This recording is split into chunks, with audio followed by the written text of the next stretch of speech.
ముఖ్యంగా ఈరోజు ధరణి అనే ఒక మహమ్మారిని ఆ రోజు అధికారంలోకి రాకముందు మేము చెప్పినాం. ఖచ్చితంగా మేము అధికారంలోకి వస్తాం, వచ్చిన తర్వాత ధరణి అనే మహమ్మారిని తీసుకొని బంగాళాఖాతంలో కలుపుతాం.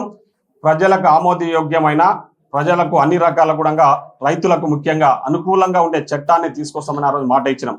మాట ఇచ్చిన విధంగానే ఈరోజు డాక్టర్ బాబాసాహెబ్ అంబేద్కర్ జయంతి రోజు భూభారతి రెవెన్యూ యాక్ట్ 2025 చట్టాన్ని తీసుకురావడం జరిగింది. ఆ చట్టానికి సంబంధించి ప్రజలకు పూర్తి స్థాయిలో అవగాహన కల్పించాలని చెప్పేసి రాష్ట్ర వ్యాప్తంగా అన్ని మండల హెడ్ క్వార్టర్లలో కూడా మీటింగ్స్ పెట్టి అక్కడ ఈ భూభారతి అవగాహన సదస్సులు పెడతా ఉన్నాం. దాంట్లో అన్ని మండలాలలో కూడా ప్రోగ్రామ్ చేస్తా ఉన్నాం. దాంట్లో భాగంగా రేపు నా నియోజకవర్గానికి చిన్న చింతకుంట, కౌకుంట్ల మండలాలకు సంబంధించిన ఈ భూభారతి అవగాహన సదస్సుకు ముఖ్య అతిథులుగా మన రాష్ట్ర రెవెన్యూ అండ్ హౌసింగ్ శాఖ మంత్రి శ్రీ పొంగులేటి శ్రీనివాస్ రెడ్డి గారు రేపు మధ్యాహ్నం అక్కడికి ఆ ప్రోగ్రాంకి వస్తా ఉన్నారు. కాబట్టి మన మీడియా మిత్రుల ద్వారా నేను అందరికీ కూడా మహబూబ్నగర్ జిల్లా ప్రజానికి అందరికీ కూడా ముఖ్యంగా కాంగ్రెస్ పార్టీ నాయకులకు, కార్యకర్తలకు అందరు కూడా నేను ఒకటే విజ్ఞప్తి చేస్తాను. మీరందరూ కూడా రేపటి ఆ కార్యక్రమంలో మీరందరూ కూడా భాగస్వాములు కావాలని, ఆ కార్యక్రమాన్ని విజయవంతం చేయాలని, అదేవిధంగా మా మీడియా మిత్రులందరూ కూడా రేపటి కార్యక్రమానికి రావాల్సిందిగా కోరుకుంటూ, ముఖ్యంగా ఈరోజు నిన్నటి నుంచి కూడా కొన్ని పేపర్లలో, సోషల్ మీడియాలలో వస్తూ ఉంది. మనం చూసినాం మొన్న బీఆర్ఎస్ వాళ్ళు ఒక మీటింగ్ పెట్టేసి పబ్లిక్ను సంతలో పశువుల్లాక, అంటే బీరు బిర్యానీలు మనిషికింత అని చెప్పేసి పైసలు ఇచ్చి నానా తంటాలు పడి కొందరు పబ్లిక్ను వరంగల్కి తీసుకుపోయి ఆ మీటింగ్లో ఏదైనా ఉపయోగపడే విధంగా, అంటే ఈ రాష్ట్ర ప్రజలకు ఉపయోగపడే విధంగా, ఎందుకంటే గతంలో 10 ఏళ్ళు ఈ రాష్ట్రానికి ముఖ్యమంత్రిగా పనిచేసిన వ్యక్తి మీటింగ్ పెట్టింది కాబట్టి ఏదైనా సలహాలు సూచనలు ఇస్తాడేమని చాలా మందిని కూడా ఎదురు చూసారు. ముఖ్యంగా తెలంగాణ ప్రజలు పెద్ద ఎత్తున ఎదురు చూసిన విషయం మనందరికీ కూడా తెలుసు. కానీ అక్కడ జరిగింది ఏంటంటే, వాళ్ళు పెట్టుకున్న మీటింగ్ ఎందుకోసం పెట్టుకున్నారంటే క్లియర్ కట్ గా సామాన్య ప్రజలు కూడా ఈరోజు మాట్లాడుకునే పరిస్థితులు ఏర్పడాయి. వాళ్ళు ఓన్లీ కాంగ్రెస్ పార్టీలో ఉన్న ముఖ్యమంత్రిని, మంత్రులను, ఎమ్మెల్యేలను ఈ ప్రభుత్వం మీద అక్కసు వెళ్ళగక్కడానికి మాత్రమే ఆ మీటింగ్ పెట్టుకున్నారు. ముఖ్యంగా కేసీఆర్ గారు మాట్లాడుతూ తెలంగాణను చూస్తే ఆయనకు బాధేస్తా ఉందంట, తెలంగాణ ప్రజలను చూస్తే ఆయనకు బాధేస్తా ఉందంట.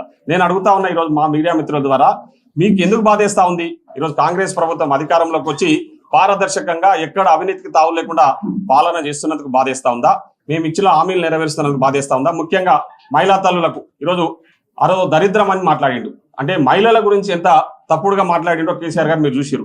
ఆర్టీసీ బస్సులలో మహిళలకు ఉచిత సౌకర్యాన్ని కల్పిస్తుంటే ఆ కార్యక్రమాన్ని, ఆ స్కీమ్ గురించి కేసీఆర్ గారు తక్కువ చేసి మాట్లాడిందంటే ఒకసారి ఆలోచన. ఈ మహిళా లోకం అంతా కూడా ఆ విషయం మీద చర్చ చేయాలని కూడా ఈ సందర్భంగా నేను తెలియజేస్తా ఉన్నా. ఈరోజు ఆర్టీసీ బస్సులలో మేము ఉచితంగా మహిళలకు బస్సు సౌకర్యం కల్పించి దాదాపు 5,500 కోట్ల రూపాయలు వారి తరఫున మేము ఆర్టీసీ కట్టినందుకు కేసీఆర్ గారికి బాధేస్తా ఉందా?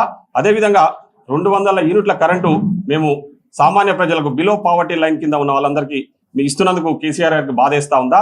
500 రూపాయలకే సిలిండర్ ఇస్తున్నందుకు కేసీఆర్ గారికి బాధేస్తా ఉందా? ఇందిరమ్మ ఇండ్లు ఇస్తున్నందుకు బాధేస్తా ఉందా? 22,000 కోట్ల రూపాయలు 25 లక్షల మంది రైతుల అకౌంట్లలో జమ చేసి వాళ్ళ రుణాలు మాఫీ చేసేందుకు కేసీఆర్ గారికి బాధేస్తా ఉందా? అదేవిధంగా ఈరోజు ముఖ్యంగా పండించిన వడ్లకు, సన్న వడ్లకు మద్దతు ధరతో పాటు బోనస్ ఇస్తున్నందుకు మీకు బాధేస్తా ఉందా? మరీ ముఖ్యంగా ఏ రాష్ట్రంలో, భారతదేశంలో ఏ రాష్ట్రంలో లేని విధంగా తెలంగాణ రాష్ట్రంలోనే బీద వాళ్ళు కూడా ధనవంతులతో సమానంగా సన్న బియ్యం తిని వాళ్ళు కూడా ఆరోగ్యంగా ఉండాలని మేము సన్న బియ్యం ఇస్తున్నందుకు కేసీఆర్ గారు బాధేస్తా ఉందని ఈ సందర్భంగా నేను మీ మీడియా మిత్రుల ద్వారా సామాన్య ప్రజలను కూడా అడగదలుచుకున్నా. అంటే ఒక్కసారి ఆలోచన చేయండి. ఈరోజు ఆయన అక్కసు వెళ్ళగక్కడానికి మాత్రమే ఆ మీటింగ్ పెట్టుకొని ఆయన పార్టీకి సంబంధించిన కొందరు కార్యకర్తలను అక్కడ పిలుచుకొని మన మీద దుమ్మేసిపోతే ప్రయత్నం చేసిండు తప్ప అక్కడ ఆయన మీటింగ్ పెట్టి ఈ రాష్ట్ర ప్రజలకు ఉపయోగపడే విషయం ఒక్కటి కూడా మాట్లాడలేదన్నది మనందరికి కూడా తెలుసు. సో దయచేసి ఈరోజు మీకు ఇచ్చిన మాట, ఇది మీ ప్రజాప్రభుత్వం, మీ ప్రభుత్వం, మీకోసం ఏర్పాటు చేసిన ప్రభుత్వం కాబట్టి మీరందరూ కలిసి ఏర్పాటు చేసుకున్న ప్రభుత్వం. మీకు ఇచ్చిన హామీలు, ముఖ్యంగా ఎన్నికలలో ఇచ్చిన హామీలు, ఇప్పటిదాకా నేను చెప్పిన స్కీమ్స్ అన్ని కూడా ఒక్కొక్కటిగా నెరవేర్చుకుంటూ ముందుకు పోతా ఉన్నాం. రాబోయే రోజుల్లో కూడా తప్పకుండా ఇంకా ఏవైతే 1, 2 అరా మిగిలిపోయిన స్కీమ్స్ ఏ ఉన్నా కూడా మేము ఇచ్చి తీర్థమని కూడా తెలియజేసుకుంటూ, రాబోయే లోకల్ బాడీ ఎలక్షన్లో కూడా కాంగ్రెస్ పార్టీ పూర్తి స్థాయిలో అన్ని, ముఖ్యంగా వార్డు మెంబర్ స్థాయి నుంచి సర్పంచ్, ఎంపీటీసీ, జెడ్పీటీసీ, అదేవిధంగా జెడ్పీ చైర్మన్లు, మున్సిపాలిటీలు, మున్సిపల్ చైర్మన్లు, మున్సిపల్ కౌన్సిలర్లు, మున్సిపల్ కార్పొరేషన్స్ అన్నిట్లో కూడా విజయం సాధించబోతా ఉన్నామని కూడా తెలియజేసుకుంటూ, మరొకసారి వాళ్ళు ఏదో మళ్ళొస్తాము అని పోలీసు వాళ్ళను బెదిరియడం అట్లాంటి పనులు చేస్తా ఉన్నారు. కేసీఆర్ గారు మీరు మళ్ళా వచ్చేదనేది అది ఒక ఓన్లీ పగటికలే.